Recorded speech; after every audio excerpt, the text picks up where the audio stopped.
Alors bonjour et bienvenue à cette quatrième présentation de notre semaine Mieux vivre avec un cancer du sang. Nous vous présentons aujourd'hui Vivre avec un cancer chronique, gérer les défis au quotidien. Euh, Ce sera la slide précédente, merci. Dans cette présentation, Madame Maryse Carignan, infirmière, vous proposera des conseils sur la gestion de votre quotidien lorsque vous vivez avec un cancer du sang chronique. Je me nomme Geoffrey Moll, je suis responsable des services à la communauté pour Montréal, Laval, la Montérégie et l'Outaouais à la Société de leucémie et lymphome du Canada et je serai le modérateur de cet événement en ligne. La présentation durera environ 60 minutes et comprendra une période de questions et réponses à la fin. Puisque vous êtes nombreux et en mode silencieux, nous vous invitons tout au long de la présentation à écrire vos questions dans la zone questions et réponses au bas de votre écran et nous les lirons à voix haute à la fin. En raison du grand nombre de participants et du temps limité, il se peut que nous ne soyons pas en mesure de répondre à toutes les questions. Notez également que notre conférencière ne peut pas répondre à des questions spécifiques sur l'état de santé d'une personne, mais soyez assurés que si pendant la présentation en direct, un responsable des services à la communauté vous contactera personnellement dans les jours suivant la présentation. Nos responsables de services à la communauté sont là pour vous. Nous écoutons attentivement vos besoins, difficultés et préoccupations. Nous pouvons vous orienter vers des informations sur les cancers du sang et ou les traitements. Nous pouvons vous aider à prendre en charge vos soins et vous référer vers les ressources et les services disponibles à la SLLC ainsi que dans votre communauté. N'hésitez pas à communiquer avec nous. Suivant. Nous vous invitons à consulter notre site internet www.cancerdusang.ca, cancer avec un S, pour trouver toutes les ressources nécessaires pour vous aider à composer avec un cancer du sang chronique au quotidien. L'objectif de notre site internet est de mieux servir la communauté et d'offrir une meilleure expérience. Des sections distinctes sont disponibles pour les proches aidants, les enfants, adolescents et jeunes adultes, pour les survivants, les personnes qui vivent avec un cancer chronique, etc. Suivant. Toujours sur notre site internet, vous trouverez une série de courtes vidéos animées qui touchent aux défis de la vie avec un cancer du sang chronique. Des sujets tels que la gestion d'un cancer du sang chronique, la détresse liée au cancer et la peur de la récidive sont abordés. Suivant. Peut-être connaissez-vous notre appli santé. C'est une ressource gratuite qui est disponible en français et en anglais et qui peut vous aider à naviguer l'expérience du cancer. L'application vous aide à suivre les effets secondaires, les médicaments, l'alimentation et le journal d'hydratation.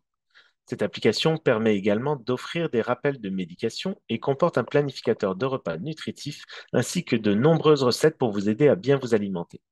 L'aidant peut également avoir accès à l'application. Elle peut être téléchargée gratuitement sur les appareils Apple ou Android. Suivant. Et il est maintenant temps de vous présenter notre conférencière, Maryse Carignan. Madame Carignan a été conseillère clinique des secteurs cancérologie, soins palliatifs et soins de fin de vie à la direction des soins infirmiers du Centre intégré de santé et de services sociaux de Laval de 2004 à 2022. Elle est présidente de l'Association québécoise des infirmières en oncologie et membre du Comité national de l'évolution de la pratique des soins infirmiers en cancérologie. Merci d'être avec nous aujourd'hui, Madame Carignan. La parole est à vous.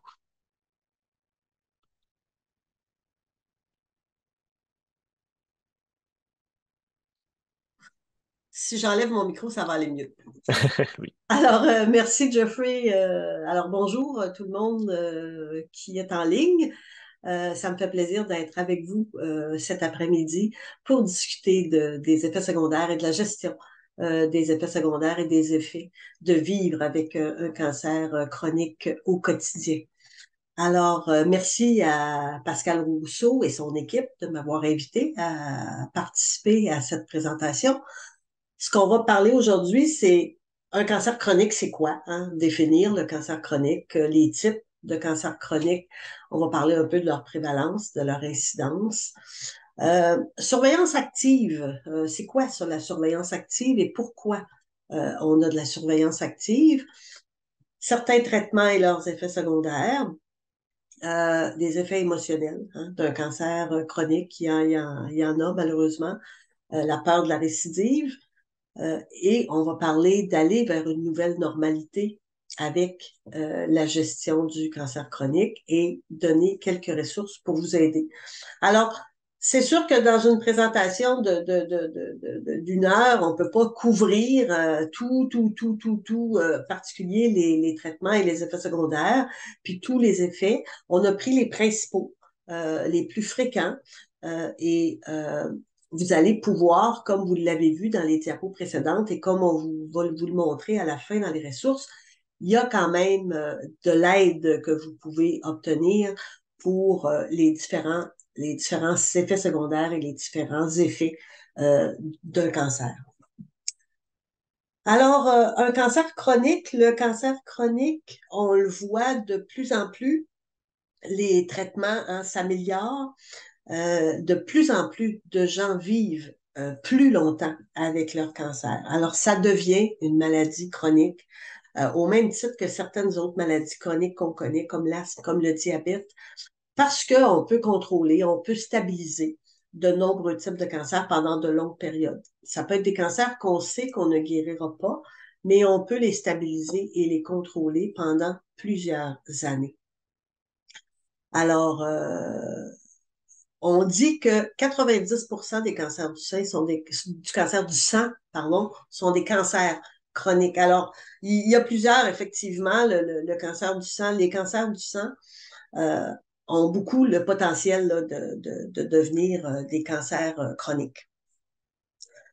Euh, on estime à peu près à 239 000 nouveaux cas de cancer au Canada en 2023. Toujours des prévisions, là, ça peut être un peu plus, un peu moins. Et plusieurs survivants, naturellement, doivent vivre avec les répercussions de la maladie. Alors, c'est ça qu'on va parler aussi aujourd'hui, là, des répercussions de la maladie, mais rassurez-vous, il y a quand même plusieurs solutions. Alors, quand on parle de l'incidence, pourquoi je vous disais le nombre de nouveaux cas de cancer qu'on prévoit, c'est que quand vous voyez la liste des nouveaux diagnostics de cancer chronique, ben, c'est pour donner une référence sur le nombre total de cancers. Alors, on voit que les leucémies myélides chroniques sont moins fréquentes, par exemple, que les lymphomes non-hodgkiniens, les néoplasmes prolifératifs, les leucémies lymphoïdes chroniques, les myélomes, les syndromes myélodysplasiques. Ça s'en va en augmentation avec l'incidence, mais c'est quand même des cancers qui sont pas très, très, très fréquents, sauf le lymphome non-hodgkinien. Mais ils sont quand même importants. Ils ont quand même des traitements avec des effets et le cancer avec des effets et on va voir comment les gérer.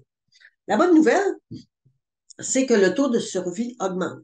Vous voyez la ligne en bleu et le taux de survie à 5 ans des diagnostics dont je viens de vous parler. Et en orange, on voit l'augmentation de la survie. Alors, la leucémie lymphoïde chronique, le taux de survie de 5 ans a augmenté de 14 dans les dernières années. Et leucémie myélite chronique, 23,9 Alors, vous voyez que la survie à 5 ans de ces types de cancers augmente. Alors, ça veut dire, comme je le disais tantôt, hein, ça vient valider ce que je disais tantôt, que de plus en plus de gens vont vivre avec un cancer. Alors, quand on parle d'incidence, on parle de taux, de nombre de nouveaux cas, et la prévalence, la survivance, c'est ceux qui vivent avec la maladie. Alors, les traitements contre ces cancers, ben, souvent, quand on va statuer qu'un cancer est chronique, ben, les résultats d'analyse, les analyses qu'on fait pour suivre la progression ou la stabilisation de votre cancer, quand il n'y a pas de changement pendant une certaine période de temps, ben, on va dire on va constater que la maladie est stable et que le cancer, à ce moment-là, est maîtrisé ou est contrôlé. Quand on va commencer à voir des changements ou à avoir l'apparition de symptômes ou à avoir des analyses qui sont plus ou moins bonnes, ben, on va voir qu'il y a une progression ou que le cancer commence à se développer ou à se propager. Et là, c'est possible hein, qu'on entreprenne des traitements si ce n'est pas déjà fait, si vous n'êtes pas déjà en traitement. Si c'est le cas, si la personne a déjà un traitement, mais c'est possible qu'on le change, le traitement. Mais dans toutes les situations, votre équipe soignante, votre équipe de soins va s'asseoir avec vous, va vous expliquer toutes les options de traitement qui seraient le plus efficaces pour vous. Et vous, ben, ou la personne qui est diagnostiquée, euh, va aussi pouvoir poser ces questions-là. Avec l'acquisition de connaissances, avec l'information que vous recevez, ben, vous allez pouvoir vous asseoir dans le bureau du médecin puis dire, ben, c'est quoi ces résultats-là? Qu'est-ce que ça veut dire? C'est quoi les options de traitement? Quels sont les avantages et les inconvénients des options de traitement? Il y a un traitement, parce que oui, c'est un traitement dont on entend parler de plus en plus et qui peut, pour certaines personnes, être déstabilisant. C'est ce qu'on va appeler la surveillance active. Alors, on le sait, hein, recevoir un diagnostic de cancer, c'est bouleversant. Ça change, ça peut changer la vie. Euh, je dis toujours au conditionnel parce que les personnes hein, réagissent différemment. Et dans notre tête, dans notre imaginaire, on pense cancer, traitement. Alors, on peut être inquiet, on peut se poser des questions lorsque le patient nous dit on va attendre avant de commencer un traitement. Mais la surveillance active, c'est un traitement en quelque sorte. Alors, c'est l'approche surveiller et attendre là, que vous avez peut-être entendu déjà de ça aussi, son nom en anglais, le watch and wait. Alors, votre médecin surveille de près votre cancer. Il va retarder le traitement jusqu'à ce que la maladie commence à évoluer. Alors, c'est pas tout le monde qui sont susceptibles d'avoir une surveillance active, mais dans certaines situations, c'est ce qui est le mieux à faire. Et on va souvent adopter cette approche-là quand la croissance du cancer est lente.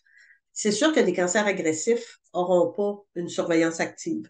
Mais quand quand la maladie est déjà, de par son nom, chronique, là, la leucémie lymphoïde chronique, comme exemple, et certains sous-types de lymphome non-hodgkinien qui sont à croissance lente, ben, peuvent, eux, très bien bénéficier de surveillance active. Et pourquoi? Parce qu'il n'y a aucun changement dans la formule sanguine, il n'y a pas de symptômes généralement, alors on va observer la personne va être sous surveillance, alors vous ne serez pas laissé à vous-même.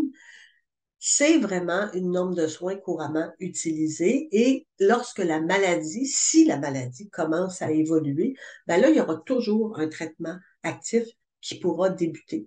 Alors, vous allez toujours avoir des rendez-vous médicaux, vous allez toujours avoir des examens, vous allez toujours avoir les analyses périodiques pour déterminer l'évolution de la maladie et tous les symptômes que vous allez signaler au médecin vont être évalués. Alors, pourquoi aussi on fait de la surveillance active? Qu'est-ce qui est important aussi de retenir? C'est qu'il y a plusieurs études qui démontrent que passer rapidement au traitement ne présente aucun avantage. Alors, les gens qui rapidement ont des traitements pour les situations que je viens de nommer dans la diapo d'avant, pour les cancers du sang à faible risque, ben, ça prolonge pas la vie du patient. Au contraire, on va le voir, ça peut avoir des désavantages. Alors, il faut bien se rappeler que la surveillance active, elle est là parce que les études ont prouvé que ça ne donnait pas de bénéfice aux patients de commencer un traitement rapidement. Alors, ce qui est important aussi de retenir, c'est on n'associe pas surveillance active et inaction. Comme je vous l'ai dit tantôt, on continue. Hein, votre médecin va continuer à faire des analyses, va continuer à vous surveiller. Alors, ce n'est pas de l'inaction, c'est vraiment une option de traitement qui est très répandue et qui a prouvé son efficacité. Alors, vous serez suivi, les avantages, là, vous serez suivi, comme je le disais, vous allez continuer votre routine et vos activités normales. Hein? Fait que vous n'aurez pas à venir au centre de cancérologie à toutes les semaines pour des traitements. Vous allez continuer votre routine. Vous allez maintenir votre qualité de vie, hein, parce que on connaît hein, les effets secondaires des traitements contre le cancer. Alors, vous évitez ces effets secondaires-là. Un des points importants aussi, c'est que vous réduisez le risque de développer une résistance à un médicament. Parce que les traitements contre le cancer, parfois, peuvent développer une résistance. Alors, c'est une des raisons aussi pour qu'on dise, si c'est pas nécessaire, on va attendre avant de traiter. Et dès qu'il y a des nouveaux traitements, dès qu'il y a un traitement qui est nécessaire, vous allez pouvoir le recevoir. Et toujours, dès que vous allez avoir besoin d'un traitement, au moment où vous en avez besoin, on va vous offrir ce traitement. Alors, comment on gère la surveillance active? Ben, c'est généralement avec un suivi avec un hématologue-oncologue. Et c'est important, toujours, de vous informer, de poser des questions pour bien comprendre le type de traitement qui vous est proposé. C'est important aussi de ne pas manquer de rendez-vous médical, de vraiment se présenter pour pouvoir avoir les analyses de sang nécessaires, même si vous vous sentez bien, parce qu'on le sait, parfois, les analyses de sang nous démontrent des choses, puis il n'y a aucun symptôme. Alors, c'est important de ne pas manquer de rendez-vous médical et d'avoir les analyses là, prescrites par le médecin. Continuer à pratiquer des bonnes habitudes de vie, hein, la nutrition, l'alimentation, la nutrition, la gestion du stress, l'activité physique. Hein, on l'a vu dans les clips du début, hein, les gens demeurent actifs, puis ça leur fait du bien. Alors, c'est important de continuer à pratiquer de bonnes habitudes de vie pendant qu'on est sous la surveillance active et toujours prendre soin de sa santé mentale. Hein. La santé mentale est aussi importante que la santé physique. Il y a des groupes de soutien qui existent, il y a des ressources qui existent pour vous aider. Euh, Peut-être avoir une autre personne qui, elle aussi, est dans une situation de la surveillance active. Hein. Je sais qu'il y a des groupes qui font du pairage entre les patients. Alors, quelqu'un qui vit euh, un même traitement que vous, surtout si ça nous déstabilise un peu, cette option de traitement-là, la surveillance active. Alors, parfois, de parler à quelqu'un qui a le même traitement, ça nous aide. Alors, c'est important de votre côté. Hein, vous aussi, vous avez une responsabilité de bien participer à votre traitement et de prendre soin de vous. Alors, quand on parle d'être informé, hein, quand on parle de se présenter au rendez-vous médical bien préparé, ben, voici quelques questions que vous pourriez poser à votre équipe soignante. Euh, Est-ce que c'est la meilleure approche pour moi, la surveillance active? Est-ce qu'il y a des essais cliniques pour les personnes qui doivent adapter cette approche? Peut-être que vous aimeriez participer à un projet de recherche. Il y en a que ça les intéresse. Alors, est-ce qu'il y a des essais cliniques qui existent? Quelles sont les fréquences des examens médicaux que je vais avoir à passer? C'est quoi les tests que je vais avoir à passer? C'est bon aussi toujours de savoir c'est quoi les signes et symptômes auxquels on peut s'attendre. Hein? C'est quoi les signes et symptômes qui indiqueraient que j'aurais besoin de commencer un traitement, par exemple. Alors, c'est bon de savoir ça, d'avoir une liste, puis d'être en mesure de signaler ces symptômes-là s'ils se présentent au médecin. Alors, c'est quoi les symptômes qu'il faut absolument, hein, que je dois absolument, immédiatement signaler à l'équipe soignante qu'il ne faut pas que j'attende le prochain rendez-vous. Pendant la période d'attente sous surveillance, que puis-je faire pour rester en bonne santé et me sentir bien? Alors, votre équipe soignante, c'est pas nécessairement l'hémato-onco, ça peut être votre infirmière pivot, ça peut être une nutritionniste que vous rencontrez dans le cadre de bien gérer votre nutrition. Alors, qu'est-ce qu'on peut faire pour rester en bonne santé et me sentir bien? Alors, peut-être que votre hématologue-oncologue va vous suggérer justement, selon les problématiques que vous vivez, de rencontrer une spécialiste comme une nutritionniste, par exemple, ou une psychologue si la problématique est plutôt d'ordre psychologique travailleuse sociale, etc. Est-ce que je peux en savoir plus sur mon diagnostic? Hein? On veut essayer de savoir ben, c'est quoi le genre de cancer, c'est quoi son agressivité, qu'est-ce que ça représente. Alors, c'est le genre de questions que vous pouvez garder en banque et poser quand vous allez voir votre hématologue-oncologue ou votre infirmière pivot.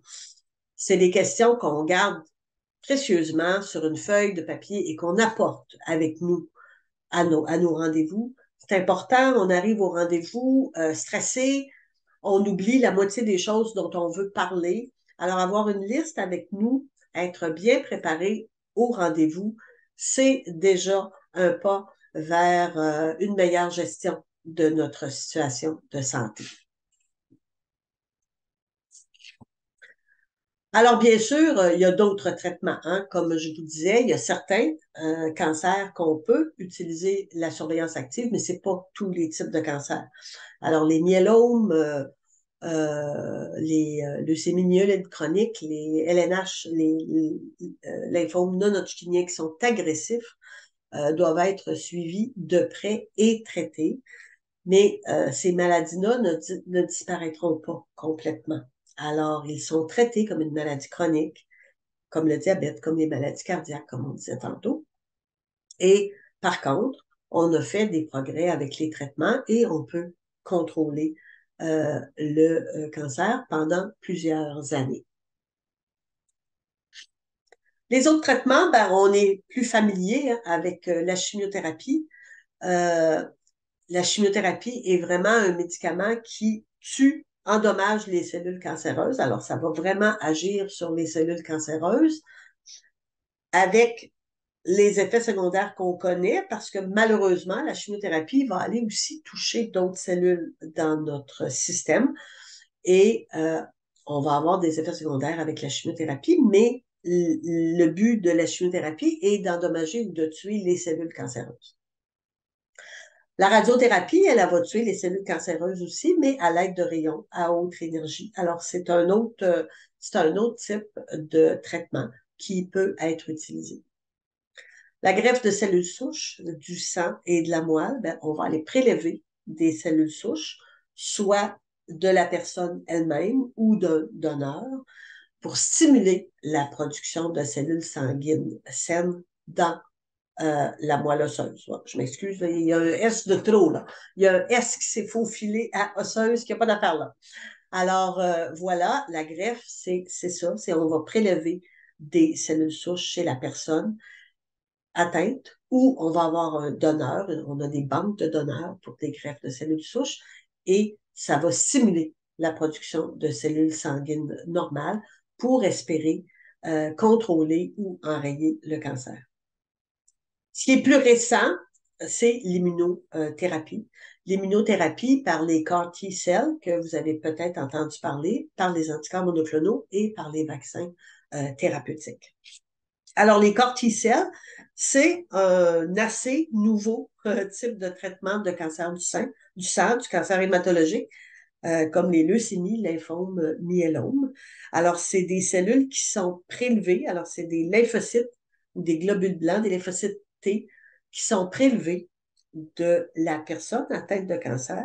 Elles sont modifiées génétiquement, multipliées en laboratoire pour ensuite être réintroduites dans le corps de la personne par voie intraveineuse.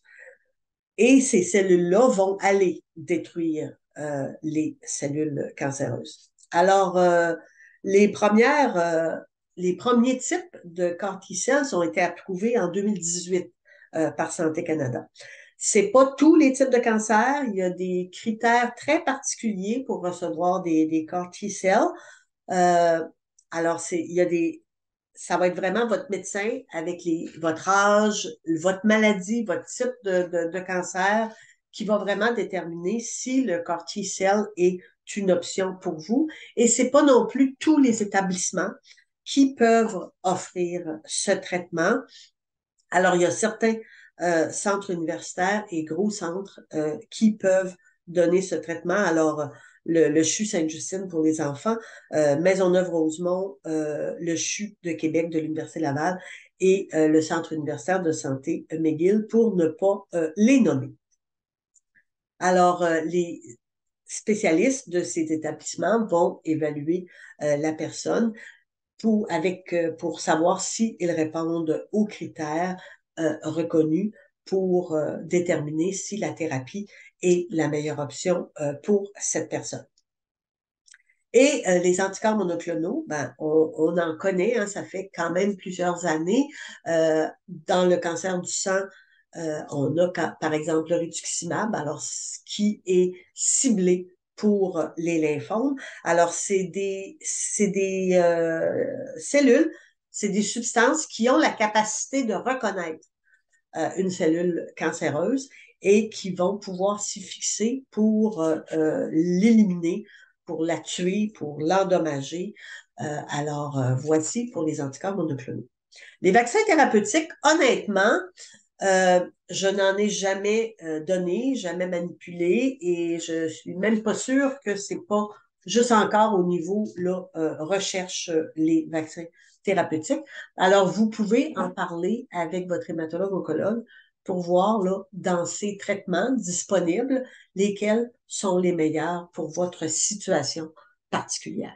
Parce que chaque patient, encore une petite aparté, chaque patient est vraiment unique et différent. Chaque cancer est vraiment unique et différent. Alors, c'est difficile de se comparer, de dire, oh, mon voisin a le même diagnostic que moi, puis lui, il a eu tel traitement.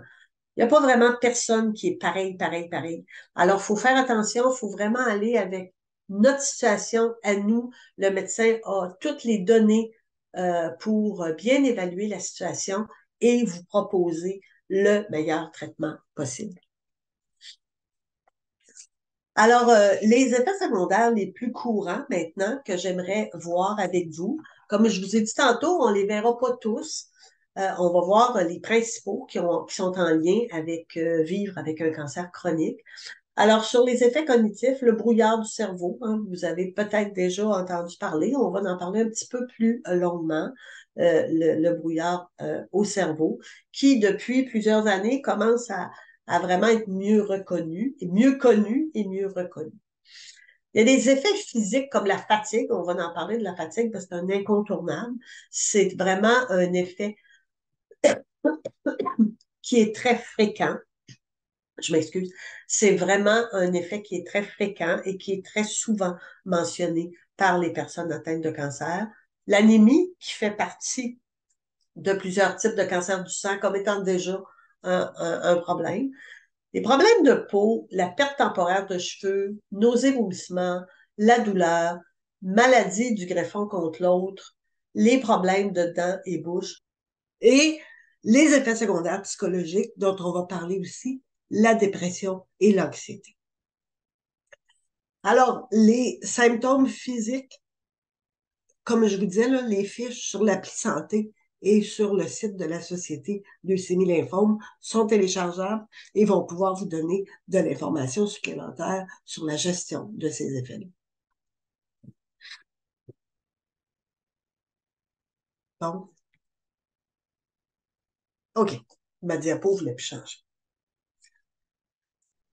Alors, le brouillard au cerveau, ce qu'on entend aussi souvent parler comme étant le chemobrain, c'est vraiment dû à des fortes doses de chimiothérapie ou immunothérapie que la personne aurait reçues.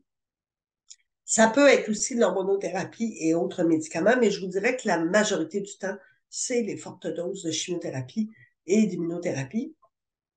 Ça peut être aussi une tumeur au cerveau ou traitement de cette tumeur qui cause le brouillard cérébral. Ça peut être d'autres affections ou symptômes liés au cancer et à des traitements contre le cancer. Ça peut être le stress, l'anxiété ou la dépression qui peut amener un brouillard cérébral ou une carence en vitamines.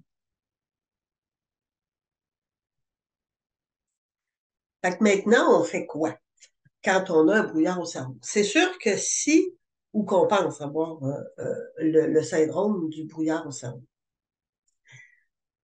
si on a une maladie physique, hein, si c'est dû à une tumeur au cerveau, si c'est dû à une carence en vitamines, on va traiter.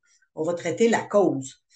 Lorsque c'est dû à une forte dose de chimiothérapie, ben, c'est difficile de traiter. C'est un effet secondaire, malheureusement, de la chimiothérapie, mais on peut apprendre à vivre avec le brouillard au cerveau puis minimiser ses effets.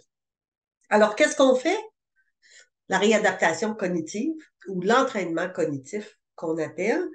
Et ça, si vraiment euh, votre situation est plus sévère, ben, il y a des ressources, il y a des professionnels qui peuvent vous aider à faire cette réadaptation-là cognitive pour améliorer là, vos aptitudes et trouver des moyens de faire face à ces problèmes. Mais il y a certaines stratégies que je peux vous donner. L'ergothérapie, la réadaptation professionnelle pour aider la personne à compléter ses responsabilités quotidiennes, y compris professionnelles, peut aussi aider. Et certains médicaments, certains stimulants qui visent l'amélioration des fonctions cognitives pourraient aussi aider. Et certains antidépresseurs, hein, parce qu'on a dit que la dépression et l'anxiété pouvaient être une raison d'avoir un brouillard au cerveau. Alors, ça pourrait être une possibilité. Ceci étant dit, le brouillard au cerveau, ce qui peut aider, c'est l'hygiène de vie. Alors, du repos, diminuer le stress. Alors, essayer de faire des bonnes nuits de sommeil, avoir une bonne routine de sommeil, diminuer le stress le plus possible, apprendre à le gérer le plus possible. Hein. Ça peut être de la méditation, ça peut être de la relaxation, ça peut être un bon livre, ça peut être penser à soi, pour essayer de se relaxer le plus possible. Pour les problèmes de mémoire, ben, prendre des notes, hein? Avoir un petit carnet avec soi. Si vous êtes plus électronique, avoir des blocs-notes là, dans votre téléphone ou dans un iPad pour prendre des notes. Euh, les petits post-it sur le frigo pour pas oublier un rendez-vous, pour pas oublier un téléphone à faire. Euh, avoir un agenda, tenir un agenda. Puis comme le petit prendre des notes, avoir un carnet de notes là, à portée de main. Fait que toujours partir avec un crayon et un carnet de notes si vous êtes plus papier qu'électronique. Des exercices pour le cerveau aussi peuvent être utiles. Là. Faire des casse-têtes, faire des jeux de sudoku, des jeux de mots. Alors, tous ces exercices-là peuvent aider au brouillard au cerveau. Alors, la rééducation cognitive aussi, là, c'est d'apprendre ou de réapprendre à penser, à raisonner, à mémoriser. Alors, tu sais, parfois, quand on essayait de se souvenir avec avec un indice, tu sais, comme, bon, ben, la première lettre du mot ou d'associer un mot ou un événement avec une date ou avec quelque chose qui peut nous le rappeler, ben, ça peut nous aider à mieux mémoriser les informations. Fait qu'essayez de vous rappeler si vous aviez des trucs pour mémoriser des choses ou pour retenir des choses et mettez-les en pratique si vous expérimentez le brouillard au cerveau. Alors, c'est sûr que cette réadaptation-là va vous aider là, à améliorer votre confiance et votre qualité de vie si jamais vous avez ce problème-là. La fatigue, ben, c'est un symptôme, comme je vous disais tantôt, là, qui est associé à de nombreux cancers du sang et ses traitements. Et c'est un symptôme aussi qu'on rencontre très souvent. Alors, ça peut être dû à la chimiothérapie, ça peut être dû à la greffe de cellules, souches ou tout autre traitement. C'est difficile de cibler un seul facteur. Ça peut être le diagnostic, mais ça peut aussi être le traitement. Mais ça peut aussi être l'âge de la personne, sans faire de l'âgisme, l'âge de la personne, le sexe et l'état de santé mentale déjà au préalable. Fait qu'il y a peut-être des situations, des contextes dans lesquels la personne était avant le diagnostic qui vont exacerber sa fatigue ou accentuer sa fatigue. Si on pense, par exemple, pardon, si on pense, par exemple, à tout ce qui entoure avant un diagnostic de cancer, tout le temps des investigations qui sont fatigants puis qui sont stressants, ben, ça se peut qu'on soit fatigué après ça, qui s'ajoute à la fatigue de nombreux déplacements, puis qui s'ajoute si on a des traitements. Fait que c'est quand même très présent, la fatigue. Généralement, quand on cesse les traitements, la fatigue va diminuer, mais ça peut aussi persister. Ça va aussi dépendre de quel genre de vie vous menez. Hein? Moi, je connais des gens qui se disent fatigués, mais tu leur demandes qu'est-ce qu'ils ont fait dans la journée, puis ils n'ont pas arrêté, puis ils ont fait le ménage, puis ils ont travaillé dehors, puis eh mon Dieu, moi, je suis en bonne santé, puis je t'ai soufflé des ententes. Alors, c'est sûr que, dépendamment de ce qu'on fait, alors souvent, c'est une bonne idée, quand on parle de fatigue, de faire de la conservation, justement, de notre énergie. Une jeune maman, par exemple, qui attend ses enfants après l'école, ben, elle aurait tout intérêt, puis je dis ça sans jugement, puis c'est une suggestion, elle aurait intérêt à faire une sieste un peu dans l'après-midi pour être en forme quand ses enfants arrivent. Une personne qui a des billets pour un concert le soir, même chose. On essaie pour garder notre énergie le soir de se reposer un petit peu plus dans la journée. C'est peut-être pas le temps de faire 4 pâtés à viande puis le ménage de toute la maison pour ensuite, le soir, aller voir notre concert. Ça se peut qu'on trouve ça un petit peu moins intéressant. Fait que la conservation d'énergie, c'est important quand on expérimente de la fatigue. Alors là, j'allais un petit peu au-devant de mes diapos.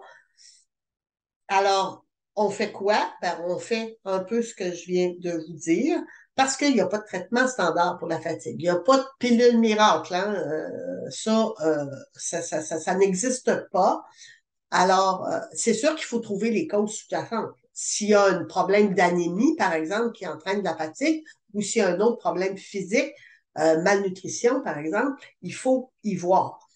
Mais si on exclut les problèmes de santé, ben à ce moment-là, faire de l'exercice. Je vous parlais tantôt de pas vous fatiguer trop, mais faire de l'exercice régulièrement et d'en faire selon ce que vous êtes capable. On ne va pas nécessairement courir le marathon. On ne va pas faire une course à pied non plus si vous n'êtes pas habitué d'en faire. Si c'est votre hobby et ça fait 20 ans que vous courez, vous pouvez continuer à votre rythme, comment vous êtes, comment vous vous sentez, mais faire de l'exercice, c'est important. Et faire de l'exercice, c'est pas aller au gym 2 heures par jour, là. Faire de l'exercice, ça peut être faire une petite marche de 15-20 minutes dans votre quartier, tranquillement, prendre de l'air. Fait que faire de l'exercice, ça peut être du jardinage. Alors, c'est vraiment faire quelque chose en même temps que vous aimez, qui va vous faire bouger, et d'avoir en même temps une alimentation saine. Alors, bien, les trois repas par jour, des fruits, des légumes, boire beaucoup d'eau. Alors, vraiment avoir des saines habitudes de vie. Et dans votre équipe de soignantes, il y a sûrement possibilité de voir une nutritionniste si jamais vous avez besoin de conseils supplémentaires. Si ça va plus que ça, un soutien psychologique peut être aussi demandé. Et je vous parlais tantôt d'hygiène du sommeil pour le brouillard au cerveau, mais c'est aussi important pour la fatigue. Alors, essayez d'avoir une bonne routine de sommeil, d'avoir des bonnes nuits de sommeil et parfois, certaines thérapies complémentaires peuvent aider. Alors, de la méditation, du yoga, de l'acupuncture, la massothérapie, par exemple. Et ça n'a pas besoin d'être quelque chose qui est très dispendieux, puis quelque chose que vous devez absolument sortir. Hein. La méditation, on peut faire ça chez soi, bien installé, dans un endroit calme. Et ça vient pas tout seul non plus, ça prend de l'exercice, ça prend de l'entraînement, mais ça peut aider certaines personnes. Alors, c'est des stratégies. Hein, c'est pas, ça fonctionne pas toujours égal pour tout le monde. Je vous disais que tantôt, tout le monde n'est pas égal. Fait que c'est de trouver, vous, votre exercice ou votre stratégie qui pourrait être gagnante pour vous. Alors maintenant, il y a les effets émotionnels. Alors, malheureusement, hein, le cancer va nous causer des effets émotionnels. Et d'après l'Association canadienne d'oncologie psychosociale, on a 35 à 45 des personnes vivant avec un cancer qui vivent une détresse émotive importante et même jusqu'à des dépressions. Et c'est souvent sous-diagnostiqué. Alors, malheureusement, c'est un fait. Alors, il faut y voir. La personne qui est touchée par le cancer vit beaucoup d'émotions et c'est des montagnes russes. Hein. Ça monte, ça descend. On peut vivre toutes sortes d'émotions. Alors, il faut être attentif aux signaux de notre corps. Puis, il n'y a pas de bonne ou de mauvaise attitude. Hein. C'est votre façon, c'est de trouver votre façon de gérer la maladie et de gérer les répercussions sur votre vie. Alors, il y a certaines journées, vous allez avoir l'impression d'avoir le plein contrôle de la situation, puis il y en a d'autres que vous allez être complètement dépassé. Donnez-vous la permission d'avoir certaines journées qui sont peut-être moins bonnes que d'autres et de vous souvenir dans ces journées-là, qu'est-ce que vous faisiez les bonnes journées ou les journées que ça allait bien, qu'est-ce qui vous a aidé à ce moment-là pour essayer de vous remonter. Alors, c'est sûr qu'il y a plusieurs émotions, hein, le choc, le colère, la déni, on en parle beaucoup, on en parle souvent, fait que ça peut se présenter. L'important, c'est de les identifier et d'aller chercher de l'aide quand ça arrive. Parce qu'il y en a du soutien un peu partout qui est offert dans les équipes soignantes, mais dans des organismes comme la Société Leucémie Lymphome du Canada. Et vous allez voir à la fin, là, on vous donne des ressources et des sites Internet. Le, le cancer, vivre avec un cancer chronique aussi, c'est aussi faire le deuil de votre ancienne vie, le deuil de votre santé. Alors, on ne peut pas faire fi de ça, ça change. Hein? Il y a un processus de deuil de notre santé. Puis ce processus-là va nous aider à s'adapter à la nouvelle situation. Et comme je vous disais, là, si vous n'y parvenez pas ou si vous avez l'impression de ne pas y parvenir, vous pouvez demander de l'aide. Alors oui, il y a des craintes qui peuvent survenir sur la douleur et les symptômes. Fait que ces craintes-là vont aider, justement, si je peux m'exprimer ainsi, d'alimenter, hein, ces craintes-là vont alimenter les effets émotionnels, le déni, la colère, l'anxiété qui peuvent générer. Et les craintes aussi peuvent se porter sur c'est quoi les meilleures options de traitement, puis est-ce que je devrais utiliser des thérapies de remplacement ou des thérapies complémentaires. Fait qu'encore une fois, ça, c'est des choses qu'on doit discuter, qui serait bon de discuter avec votre équipe soignante. Fait que d'aller chercher de l'aide, de l'équipe soignante, vous avez le CLSC qui peut vous aider, des psychologues au besoin et des organismes là, qui peuvent vous soutenir tout le long de votre expérience. Excusez-moi, Maryse, juste pour vous Et dire qu'il est et 44. déjà, mon Dieu. Oui. OK. Alors, j'active. La dépression et l'anxiété, alors, on l'a déjà dit, là, hein, vous pouvez vraiment ressentir tout au long de l'expérience une gamme d'émotions. Alors, il faut se familiariser avec les symptômes qui sont à vous, hein, qui vous appartiennent. Mais si vraiment vous avez de l'anxiété, de la dépression ou des troubles de stress post-traumatique, là, il faut vraiment consulter et demander de l'aide. On le disait tantôt, la santé mentale, c'est aussi importante que la santé physique. Puis, il y a certaines situations qui demandent une attention immédiate. Alors, si vous avez des pensées suicidaires, si vous faites de l'automutilation ou vous pensez à l'automutilation, si vous utilisez des substances, l'alcool, la toxicomanie, si vous avez des troubles alimentaires, il faut en parler. Il faut euh, avoir des stratégies.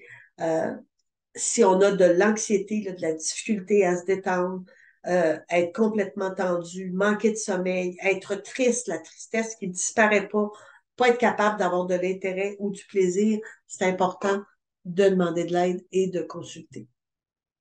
Alors, on fait quoi? Hein? Ben, on consulte. si ça s'améliore pas, si ça perdure dans le temps.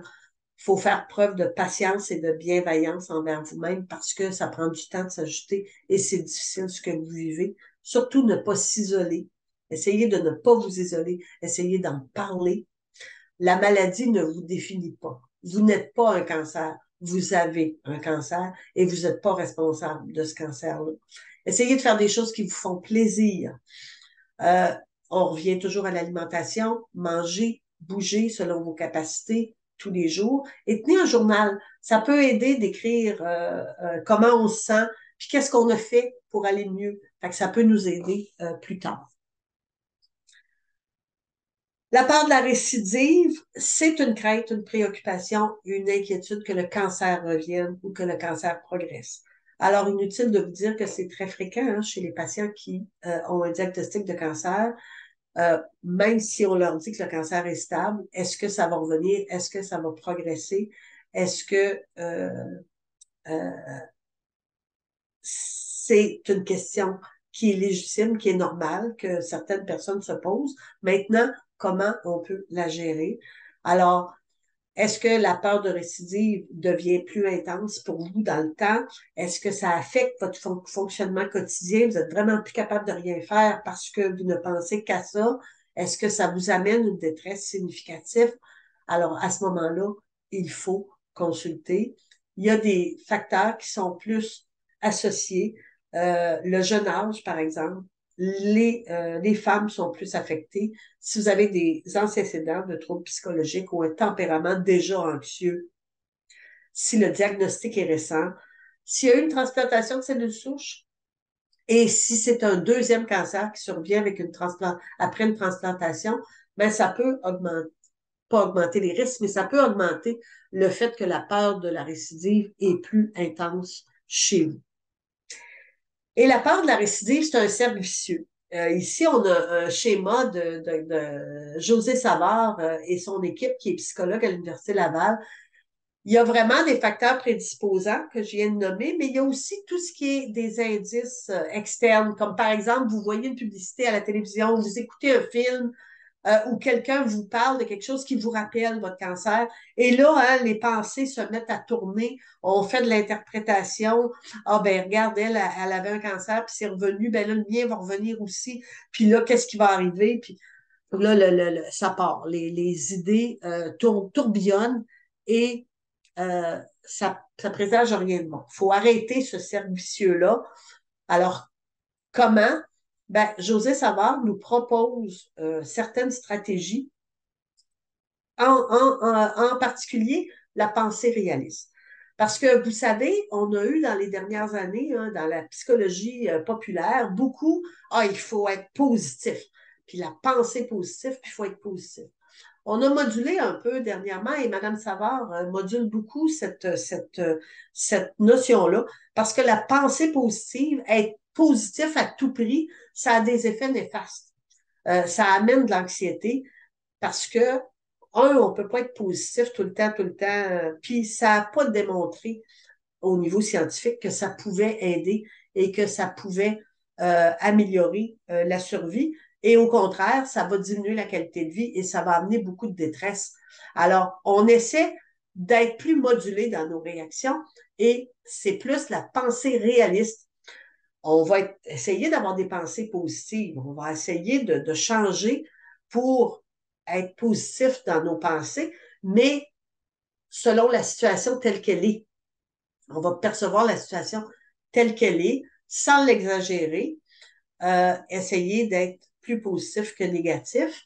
Et à ce moment-là, ben, on devient plus réel, plus réaliste, justement.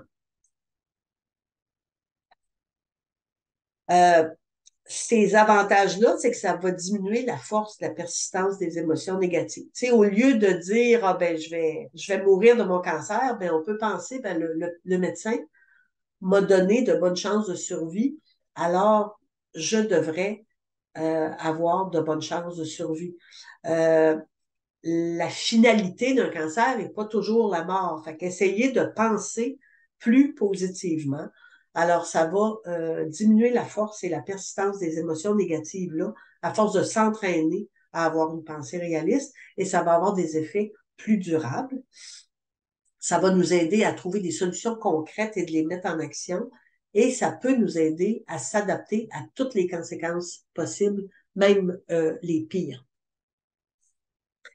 Et ça va être important si vraiment, comme je vous disais tantôt, ça affecte notre vie, euh, de chercher de l'aide auprès d'un professionnel pour essayer de comprendre mieux le cercle vicieux dont je vous ai parlé. Qu'est-ce qui amène vos pensées négatives? Qu'est-ce qui, qu'est-ce qui ferait que vous pourriez changer ces pensées-là? Et la pensée a-t-elle une influence sur le cancer? Bon, je vous rassure tout de suite, la pensée, elle n'affecte pas vraiment votre cancer, elle va affecter votre bien-être. Alors, comme je vous disais tantôt, c'est pas parce que quelqu'un pense positif qu'il va nécessairement avoir une meilleure survie. Mais l'optimisme réaliste va aider à gérer vos émotions. Ça va apprendre à tolérer l'incertitude aussi. Alors, consulter peut vous aider à tolérer l'incertitude, démystifier les croyances qu'on peut avoir, faire face à ses craintes. Puis, si une récidive survenait, ben oui, vous pourriez demander de l'aide d'un professionnel, puis redéfinir ses objectifs de vie. Un professionnel pourrait vous aider à faire ça si vous avez de la difficulté à le faire vous-même. Alors, on navigue vers une nouvelle normalité hein, avec ces effets-là, avec les stratégies qu'on met en place pour mieux gérer nos effets secondaires, ben, on va vers une nouvelle normalité. On va apprendre à vivre avec notre cancer chronique. Euh, Puis, cette nouvelle normalité-là va être façonnée par les changements que le cancer provoque, mais euh, c'est possible. Hein? C'est possible avec des stratégies dont on vient de parler, d'avoir une nouvelle normalité avec de nouvelles habitudes de vie qui vont être satisfaisantes pour vous. Et on a quand même des patients atteints de cancer qui ont vécu des changements et qui rapportent que ces changements-là vont leur permettre d'apprécier la vie davantage et d'avoir de nouvelles possibilités. Alors, le cancer, oui, peut être négatif parfois, mais il peut aussi donner un nouveau sens à votre vie et peut donner des effets positifs, mais toujours encore, vous n'êtes pas seul et il y a de l'aide et des ressources. Alors, allez en chercher, parlez de vos émotions à un thérapeute, mais à un ami, à un membre de la famille. Et parfois, on veut pas justement être un fardeau pour la famille. Alors, encore des groupes comme la Société de leucémie lymphome du Canada, des groupes de soutien peuvent aider. Le partage avec les pairs vont aider toujours l'exercice, l'alimentation, limiter votre consommation d'alcool, réduire le tabac si ce n'est pas déjà fait, et renseignez-vous pour connaître les symptômes à surveiller et savoir quand consulter. Alors, cherchez de l'aide, hein, je l'ai assez dit. Faites de votre mieux pour vivre le moment présent. Soyez indulgent envers vous-même. Vous faites le mieux que vous pouvez avec ce que vous avez pour bien vivre le moment présent et vous allez chercher de l'aide pour ce qui est le plus important. Euh, il faut aussi penser aux relations, à lesquelles de nos relations comptent le plus à nos yeux et se concentrer sur ce qui amène du positif dans notre vie et délaisser ce qui est source de stress, prendre le temps de faire ce qu'on aime, prendre le temps d'avoir des activités qui nous font plaisir. Vous avez le droit de vous amuser, vous avez le droit de profiter de la vie autant que vous pouvez. Je voulais un peu parler du retour au travail parce que pour certaines personnes, hein, c'est possible et c'est de retourner au travail et c'est nécessaire de retourner au travail pour certaines personnes après les traitements et lorsque la vie revient à la normale. C'est sûr que c'est différent pour chaque personne, c'est différent selon le type de cancer, c'est différent selon le type d'emploi, mais les gens qui sont capables, ça peut faciliter un retour à la vie normale. Ça contribue à l'identité professionnelle. Pour certaines personnes, c'est très, très important. Ça peut réduire l'isolement social. Euh, parce que pour certaines personnes, leur travail, c'est leur réseau social. Et ça serait important d'établir un plan de retour. Hein, on ne revient pas nécessairement à temps plein dans les mêmes fonctions qu'avant, dépendamment là, du type d'emploi qu'on avait. Alors, il y a de l'aide pour établir ce plan de retour-là. Et je vous donne les deux adresses, c'est la même finalement. Il y en a une que c'est en anglais, le site est en anglais, l'autre est en français. Cancerettravail.ca. C'est un groupe de chercheurs à l'Université McGill et c'est très, très bien fait. Alors, pour ceux qui planifient retourner au travail ou ceux qui retournent au travail puis qui ont des difficultés, ben, c'est une ressource à consulter qui peut vous aider. Je voulais aussi parler de la santé sexuelle parce que hein, la santé sexuelle, c'est tabou. Les professionnels de la santé veulent pas, sont gênés d'en parler. Les patients sont gênés de poser des questions. Personne n'en parle. Je ne suis absolument pas une spécialiste de santé sexuelle, mais je connais quand même assez l'oncologie pour savoir que il y a quand même certains types de cancers, certains traitements qui laissent des traces et il y a des changements d'image corporelle. Il y a des changements dans les relations personnelles, dans la façon dont on perçoit les autres, dans la façon dont on se perçoit soi. Euh, les changements dans l'image corporelle ne sont pas nécessairement visibles non plus. Ça peut être des changements à l'intérieur de nous. Et il y a des changements dans la sexualité et dans le fonctionnement sexuel selon un certain type de cancer. Fait que c'est important d'en parler. C'est pas parce que vous avez un cancer que la sexualité est terminée, mais elle peut se transformer, elle peut se changer. Et c'est important d'avoir une communication ouverte avec votre partenaire, oui, et avec votre équipe soignante pour, si jamais il y a des problèmes, d'être capable de trouver des solutions. Il y a de la documentation de la Société canadienne du cancer qui peut être très utile et on n'hésite pas à demander de l'aide. Il n'y a pas des sexologues partout, partout, partout, mais il y a quand même de l'aide qui peut être offerte.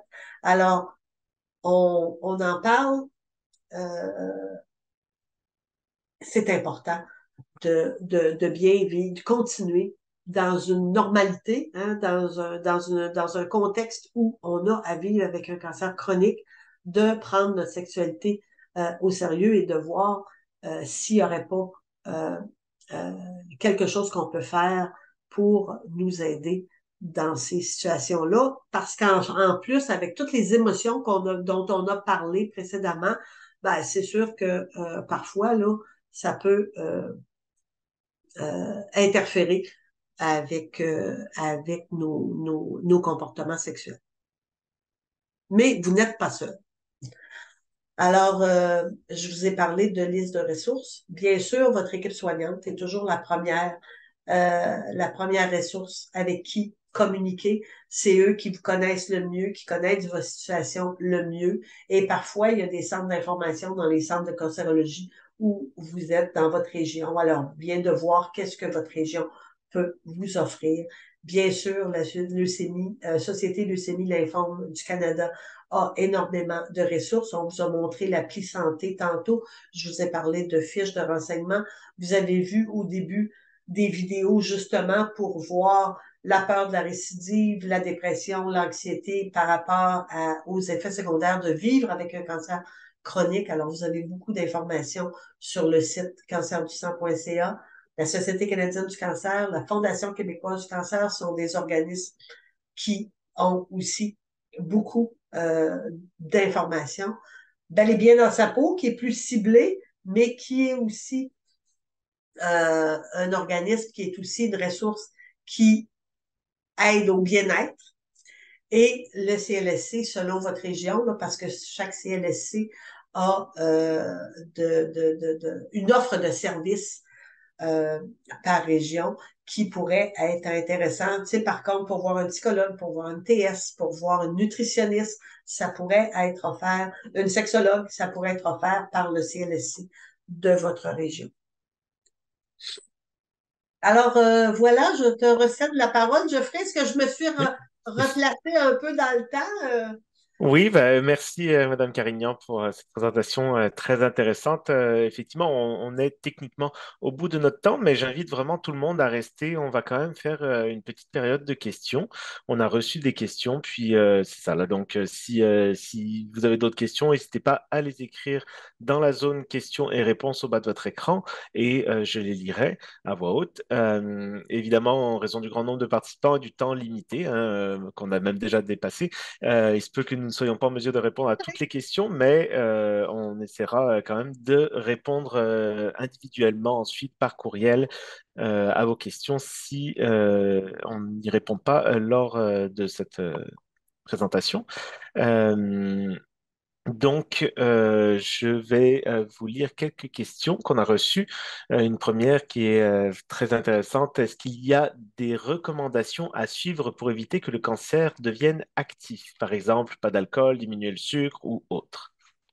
Et, c'est très difficile à répondre parce qu'il n'y a pas de réponse magique, hein. Il y a pas de solution magique. Euh, euh, pour pas que le cancer revienne, on essaie le plus possible d'avoir une bonne hygiène de vie, nutrition, une bonne alimentation. Alors, des fruits, des légumes, pas trop de viande rouge. Ça, c'est des choses qu'on connaît. OK? Euh, euh, Pas de tabac, naturellement, et l'alcool avec modération. Le sucre, ben, moins de gras, c'est plus pour le bien-être, hein, c'est plus pour comment on se sent. Euh, Fait que c'est difficile. Puis il y a des gens qui vont suivre toutes ces recommandations-là, puis ils vont quand même développer une récidive. Puis il y en a qui ne suivent pas du tout, puis qui vont être en bonne santé. Alors, on met les chances de notre bord en écoutant les données qui nous disent une saine alimentation, alcool avec modération, pas de tabac, hygiène de sommeil, exercice, sortir dehors, bouger selon notre tolérance, mais il n'y a rien de garanti. Parfait, merci. Une Il n'y question a pas de qui pilule est... miracle, hein? Ah oui, Il n'y a pas de pilule miracle. mais c'est sûr que avoir la meilleure hygiène de vie de base, c'est toujours bon. On ne peut pas se tromper On avec va ça. se sentir mieux, en tout cas. Voilà. J'ai une question qui m'est souvent posée aussi et qui me surprend toujours. Dans ma région, la surveillance active est faite par un médecin interniste. Nous passons aux hématologues seulement lorsque l'on se dirige vers un traitement. Est-ce que c'est Mhm. OK? Ben, je pense que oui, là, c'est quand même, tu sais, un interniste, c'est quand même un médecin spécialiste, là. Alors, selon les situations, puis quel cancer, ce qui est important, c'est de savoir euh, quelles sont les analyses qu'on fait, de bien suivre, de bien rapporter, de bien signaler ces symptômes. Puis si jamais il y a des symptômes, ben là, c'est le temps s'il y a une progression de la maladie, ben là, c'est le temps d'aller vers un hématologue oncologue. Et je pense que vous pouvez toujours demander une deuxième opinion si vous avez des inconforts, des préoccupations avec le suivi que vous avez. Il n'y a aucun problème à demander une deuxième opinion. Parfait. Merci. Est-ce qu'on a déjà vu des personnes atteintes d'une leucémie lymphoïde chronique complètement guéries? Et qu'en est-il des médecines alternatives? C'est une question qui allait l'un avec l'autre. Une question piège. Mhm. Euh, je pourrais pas répondre à la première partie s'il y a des guérisons complètes de leucémie lymphoïde chronique. J'ai pas cette connaissance-là. Je pourrais pas vous le dire. Euh, Au niveau des médecines alternatives, ben, moi, je suis une infirmière, hein. Fait que je suis une scientifique. je suis, les médecines alternatives, moi, je vais appeler à la prudence je suis plus du côté qui va dire, ayons des traitements qu'on connaît l'issue, qu'on sait l'efficacité, qu'on connaît la sécurité du traitement. Euh, Puis il faut faire attention quand on parle de médecine alternative, il y a plusieurs définitions, là. Il y a les médecines complémentaires, les médecines alternatives, les médecines de remplacement. Fait que si on prend quelque chose qui est complémentaire au traitement qu'on reçoit déjà avec une équipe spécialisée dans le traitement du cancer du sang, ben, on peut prendre des traitements complémentaires, mais toujours en parler avec votre médecin. Les médecins ne sont pas contre nécessairement les traitements, mais justement, on veut que vous en parliez pour être sûr qu'il n'y a pas d'interaction entre les médicaments qu'on vous prescrit et les médicaments que vous prenez si c'est des médicaments. C'est sûr que si vous allez vers de l'acupuncture, de la massothérapie, euh, l'acupuncture, c'est juste la question de la propagation des infections, là, être sûr que vous allez à un bon endroit, que c'est sécuritaire. Euh, mais si on prend de la médecine alternative, des médicaments autres, en même temps que nos traitements, ben, parlez-en à votre équipe pour être sûr qu'il n'y a pas d'interaction. Et parfois, tu sais, même les vitamines, là, parfois, il y a des interactions avec le cancer lui-même. Fait qu'il faut vraiment en parler avec les. Il ne faut pas avoir peur d'en parler avec les soignantes pour être sûr que c'est correct. Parfait, merci. Est-ce que ça répond à la question? Je pense que oui, oui, oui. C'est un très bon point, toujours tenir au courant son équipe soignante parce qu'on Ben, ne sait jamais. moi, c'est ma philosophie, hein, mais comme je dis, je suis infirmière, j'ai travaillé au sein d'une équipe, fait que je trouve ça important. Puis je sais qu'il y a des interactions possibles entre certains médicaments, certaines vitamines. Puis les gens pensent que c'est anodin parce que c'est en vente libre, mais c'est pas vrai. Ça peut Mm. avoir des répercussions. Fait que c'est important la communication avec son équipe soignante, pour moi, est primordiale. Et on va fermer la période de questions sur cette déclaration essentielle. J'invite encore une fois tout le monde à rester quelques minutes de plus. On va passer à la diapo suivante, s'il vous plaît, parce que notre événement Mieux vivre avec un cancer du sang continue et nous avons deux prochaines présentations encore. Demain, mercredi, nous avons du soutien pour les proches aidants à 11 heures. Et jeudi 23 à 15 heures, nous avons la médecine intégrative pour une vision globale de la santé. Prochaine diapo.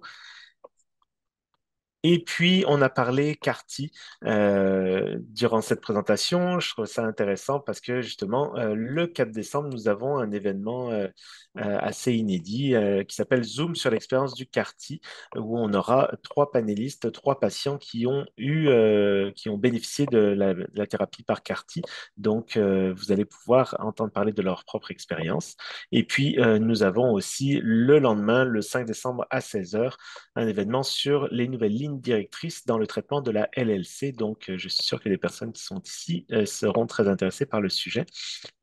Pour vous inscrire à l'un ou l'autre de ces événements, vous pouvez visiter le www.cancerdusang.ca, cancer avec un S. Prochaine diapo. Cet événement a été rendu possible grâce au soutien de AbbVie, AstraZeneca, Beijing, Bristol Myers Squibb, GSK, Janssen, Jazz Pharmaceutical et Kite Gilead Company. Suivante. Et enfin, avant de vous quitter, j'aimerais vous rappeler que nous sommes là pour vous. Si vous êtes à la recherche de ressources et ou de soutien, n'hésitez pas à communiquer avec nous par courriel ou en composant le 1-833-222-4884. Veuillez noter qu'un court sondage vous sera envoyé après cette présentation, donc merci de prendre un moment pour y répondre afin de nous aider à planifier les événements futurs. Merci beaucoup à tout le monde, merci Maryse, et prenez bien soin de vous. Bonne journée. Ben, bonjour, ça m'a fait plaisir. Alors, j'espère que je vous souhaite une bonne continuité à tout le Merci monde. beaucoup. Bonne soirée.